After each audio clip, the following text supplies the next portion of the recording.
Փելյան, ես ձեր մի մտքի հետ համաձայն չեմ այդքան էլ նստեք, որ ասում եք ուժեղ Հայաստանը, որ գար ներողություն խնդրեր կամ պարոն Ղազարյանը միանշանակ դիվիդենդներ կշահեր, մի մասի մոտ կշահեր, բայց խնդիրն այն է, որ ընդդիմադիր դաշտը, այդ թվում խորհրդան չանցած ուժերը, հիմա մարգինալ ուժերը, այդ թվում ես դահլիճում ներկա որոշ մարգինալ ուժեր, պարազիտանում են այս թեմայի վրա, ու իրանք ասում են ոնց կլինի, ոնց կարա անդիմությունը գա ներողություն խնդրի, օրինակ բարևարկության խախտման համար, հո դուք բան չեք, չգիտեմ, մի վարքյան, լռություն, բայց դա լռություն, պարոն Սիմիջյան, լռություն, պարոն Ասլանյան, լռություն,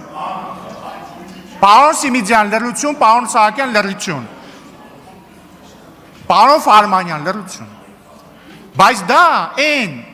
ռադիկալացման շղթան է, որի մասին ես խոսում էի, որտեղ քաղաքական ուժերը իրանք ռադիկալացնում են իրանց ընտրողներին, իրանց ընտրողները մտածում են դե հեսա, ուրեմն պետք է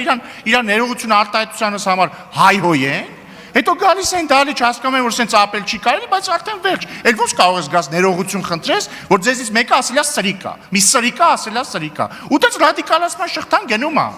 այդպես ռադիկալացման շղթան գնում է,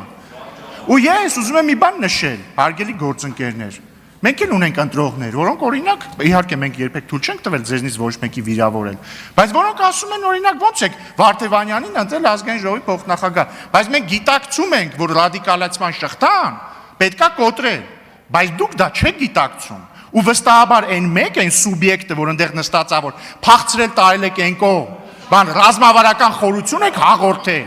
ինքը վստահաբար չի գիտակցում, բայց ինքը կգիտակցի, ես ձեզ դա խոստանում եմ։